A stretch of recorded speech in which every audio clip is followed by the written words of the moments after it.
স্বাগতম বিজনেস মিররে। চলুন জেনে নেই আজকের শীর্ষ ব্যবসায়িক খবর। আগামী বৃহস্পতিবার বসুন্ধরায় শুরু হচ্ছে সাউথ এশিয়া ট্রেড ফেয়ার।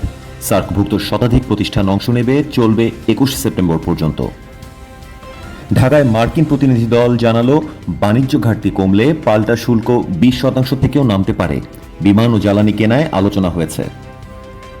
দেশে প্রাণীখাদ্যের বাজার দাঁড়িয়েছে প্রায় 80,000 কোটি টাকায়। তবে কর বাড়া ও ডলার সংকটে শিল্প খাত চাপে রয়েছে। অর্থনীতিবিদদের মতে বেকারত্ব বেড়ে কর্মসংস্থানের জরুরি অবস্থা তৈরি হয়েছে। বর্তমানে বেকার মানুষের সংখ্যা 27 লাখ ছাড়িয়েছে। এশিয়ার শীর্ষ অর্থনীতিতে মূল্যস্ফীতি নেমেছে গড়ে 1%।